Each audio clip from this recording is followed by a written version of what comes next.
Previously on Merkaat Manor, the Whiskers group were reunited after being split in two.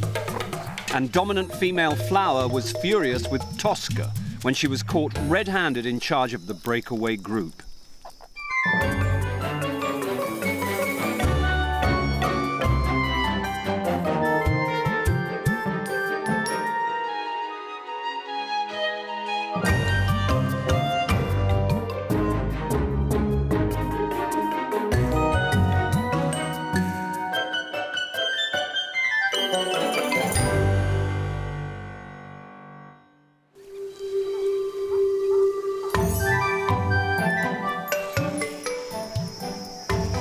When you're a meerkat with a family of 40 to accommodate, the vast landscapes of the Kalahari Desert are the perfect place to do it. Flower, the head of the Whiskers family, calls 3 square kilometers of its bush, scrub and sand dunes home. They happily share it with a vast range of other wildlife, but defend it to the death from other meerkats. In this way, they're just like any other meerkat family, but what makes them different is that they've been studied by a team from Cambridge University for the last 10 years. Flower, the head of the family, has a transmitter around her neck to track their movements, and cameras at their burrows mean that every detail of their social lives is documented. And with the recent family split, there's been a lot for everyone to take on board.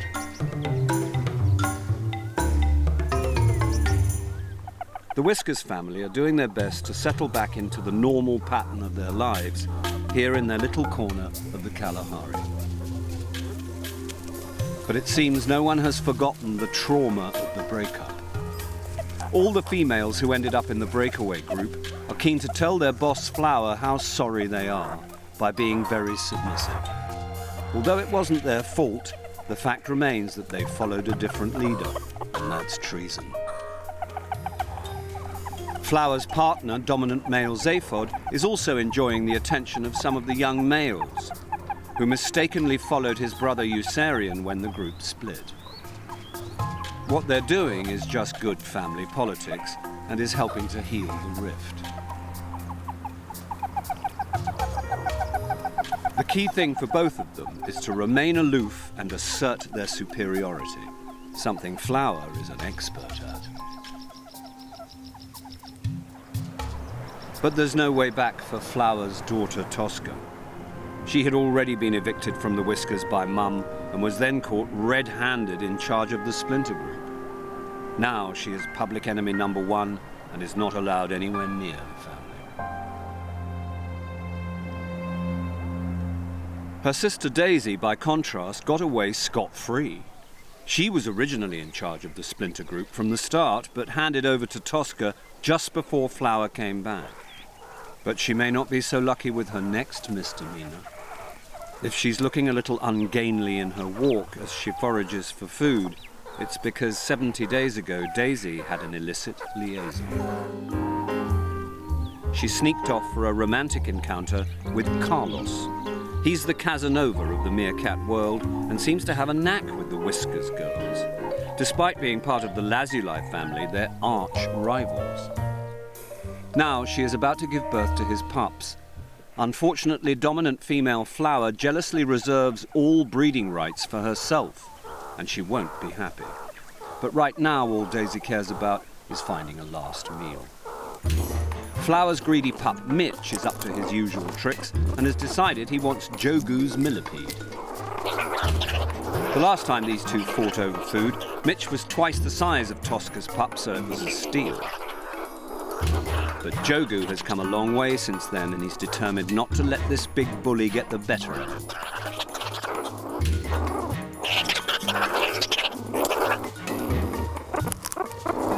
Finally, Mitch's extra strength and size wins the day, and he's off to enjoy his prize. Jogu is left hungry and cross. But just when Mitch thought it was safe, Daisy spots him and with lightning speed takes the millipede for her supper. It's pretty rough justice, but round here, it's survival of the fattest.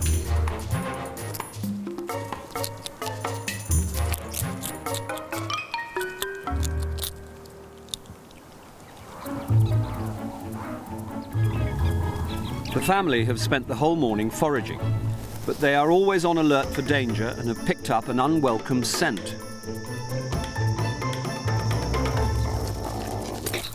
There's an enemy inside this hollow tree, but what is it?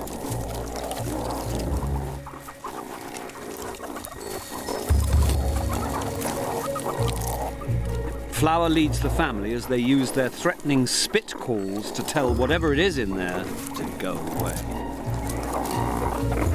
This mobbing behaviour is used to scare off potential predators, displaying both the number and ferocity of the family members.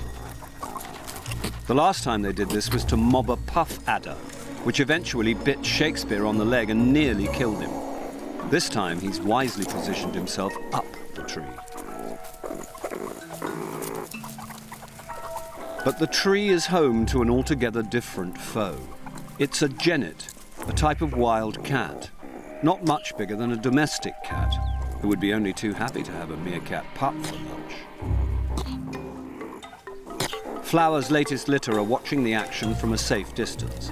They're just a bit too young to get involved this time, but they are avidly learning the ropes.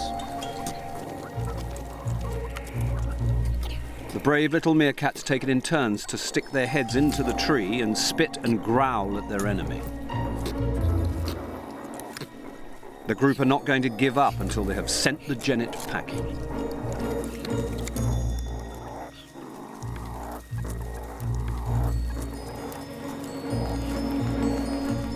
Finally, faced with such relentless and fierce opposition, he's had enough and makes a swift exit.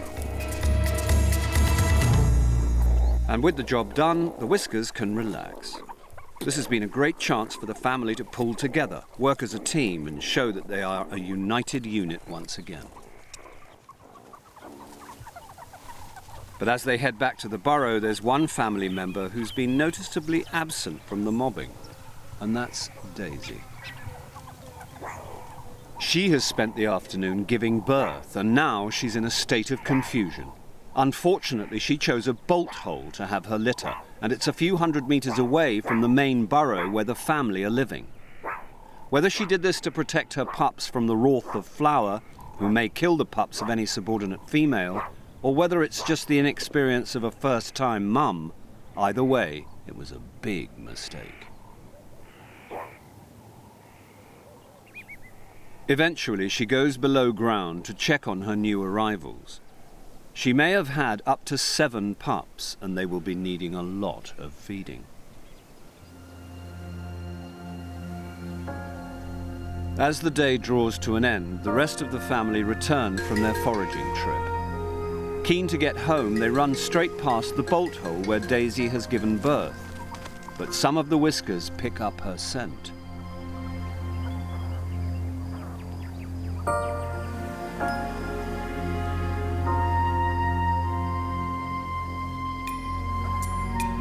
After seeing what she's done, they head for home. If leader Flower had given birth here, everyone would stay to protect her pups. But as this is only subordinate Daisy, she's abandoned. Back at the main sleeping burrow with Flower, everyone is tired and ready for bed. Poor Daisy is left to her fate. Alone and with no experience of motherhood, she and her pups will not survive. Without family support, Daisy won't be able to go foraging as she'll have no babysitters, and she'll eventually have to abandon her pups.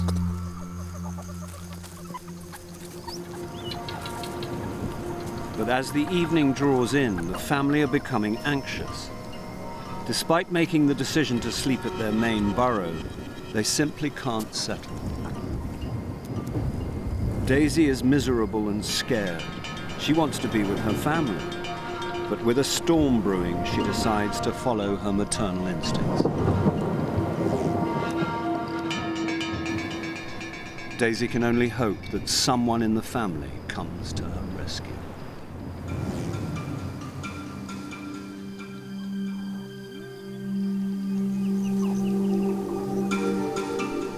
The family would normally be tucked up in their burrows at this time of night. All the kids are in bed, but the adults can't sleep.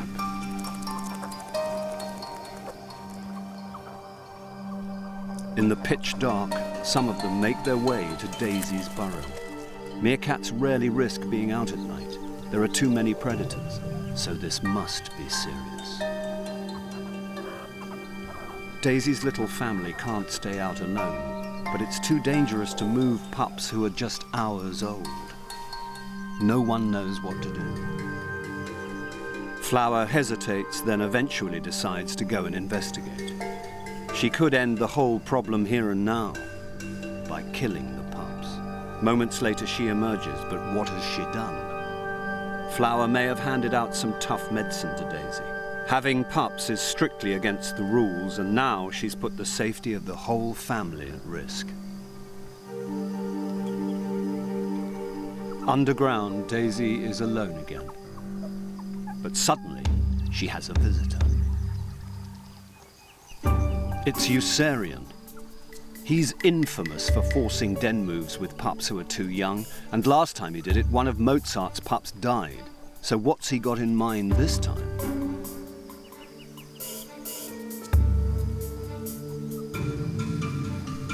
Back at the main burrow, Flower joins the family, keeping a lookout for the two missing meerkats. And they're in for a shock. Moments later, Daisy emerges with a tiny pup in her mouth and rushes for the safety of the family. It seems that Eucerian has managed to persuade her to risk a den move. Everyone is straining to see them through the darkness, and they can hardly believe what they're seeing. Minutes later, and the pair are back at Daisy's bolt hole. There must be more pups down there, but do they dare risk moving another one?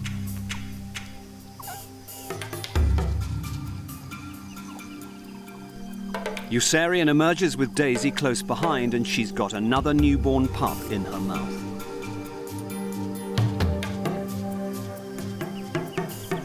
Although two pups have been saved, as the night wears on, Eucerian anxiously visits again and again. There must be other pups down there, but he's not prepared to move them without their mum. But where is Daisy?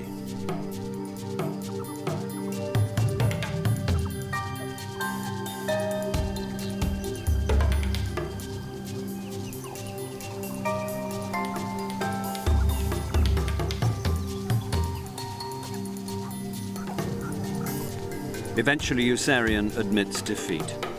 Daisy's not coming back, and he leaves behind the remaining pups, desperate for their mum.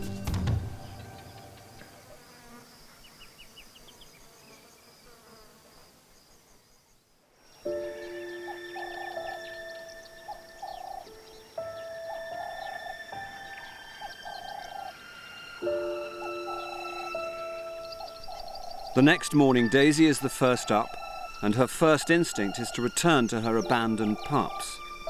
But they're unlikely to have survived the night without their mother's warmth or her milk. Eucerian is next up, and he's also unusually quiet after last night's mayhem. Daisy decides to go and check on her abandoned pups.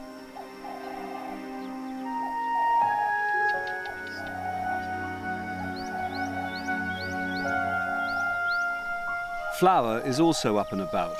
She busies herself with the usual morning routine of burrow excavation, but even she is subdued.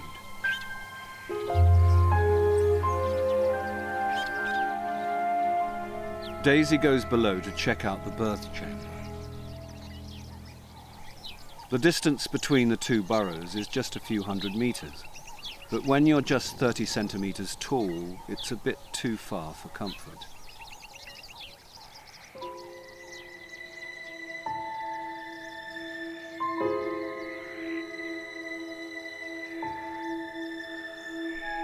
She has confirmed the worst. Her abandoned pups are dead.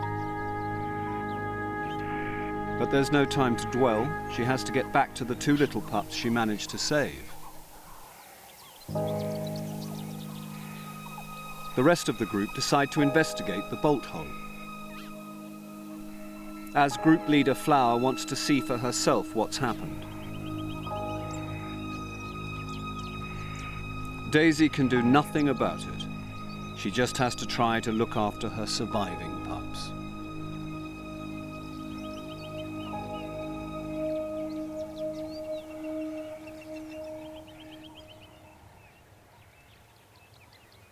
Tosca has also had her fair share of trouble.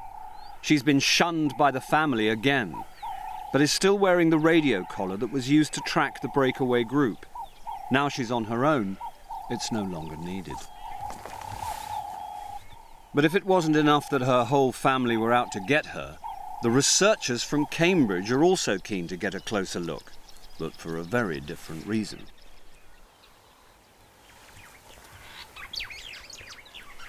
But Tosca is playing hard to get, and this game of meerkat and mouse may take a while. But what are the humans after? The Whiskers family have set off for the day's foraging, leaving Daisy and her big sister Mozart behind to babysit the 2 surviving pups.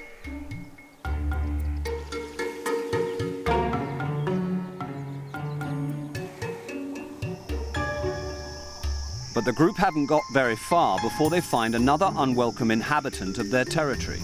The youngsters in the family are crowding round a horned adder and mobbing it with their spit calls. Leading this fearless little gang is the feisty Mitch. He may be a bit of a nightmare when it comes to food, but his strong personality makes him brave in the face of the enemy. It's more than can be said for Shakespeare. Ever since his puff adder bite, he gives snake mobbing a wide berth, but at least it proves his leg is healed.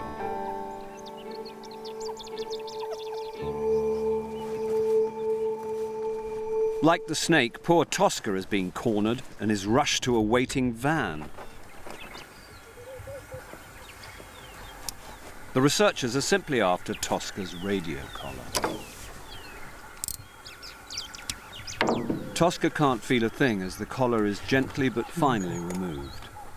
It's the end of a regrettable chapter in her life, one that has cost her her place in the Whiskers family, maybe forever.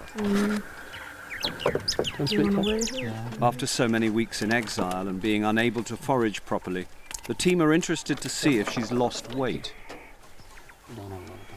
A quick trip to the scales confirms that she's not in any danger. This female is a survivor, and after all she's been through, it's just as well. Finally, she is released back into the wild, none the worse for her ordeal.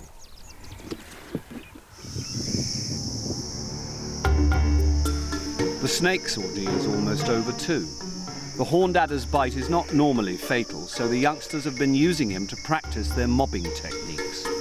Inspired by their parents mobbing the genet, it's been an opportunity to have a go on their own. But Flower is keen to get the group moving again, so it's time to leave the snake in peace. And Shakespeare is relieved to extricate himself from his precarious vantage point and catch up with the family.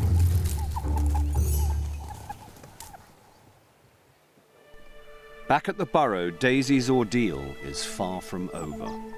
She and Mozart are still babysitting and are starting to get concerned. The rest of the family set off foraging a while ago and haven't been seen since. Flower is leading the way, but the group is now moving at quite a speed and they're not doing much eating. As the day wears on, there is no sign of the Whiskers returning to the original burrow. They've been away for hours and Daisy is starting to panic again.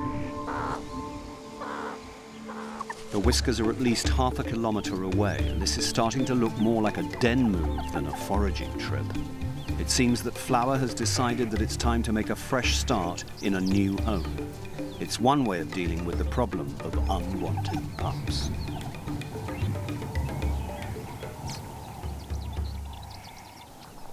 Back at the burrow they've left behind, Daisy decides to go off and look for them.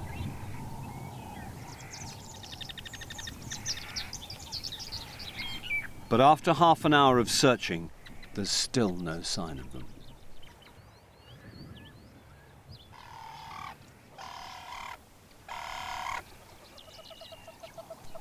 By the time she returns, she's becoming frantic. Her big sister Mozart tries to calm her with some grooming. But it's no use, and the pair have to face the fact that they and the pups have been abandoned. If they stay here alone, they'll have little chance of survival. But there's no way they can move the tiny pups over such a long distance. The nearest burrow is over 1 kilometre away. It's a horrible dilemma. In the end, the pair are left with no choice, and they run off to follow the trail of the others, leaving Daisy's 2 little pups to their fate.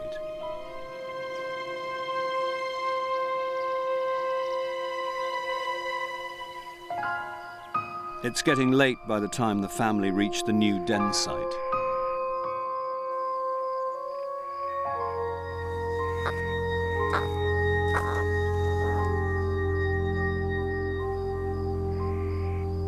Poor Daisy has managed to catch up with them, but is still torn between her family and her maternal instincts.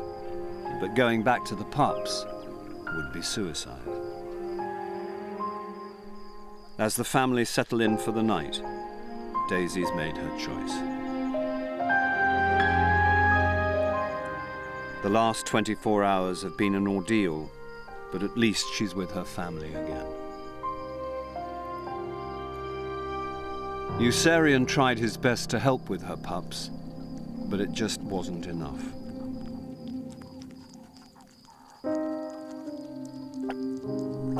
For the rest of the family, it's just another part of their lives here in Africa. Some pups make it, and some don't. If they'd been Flower's kids, then they would never have been abandoned. And round here, it's survival of the fittest.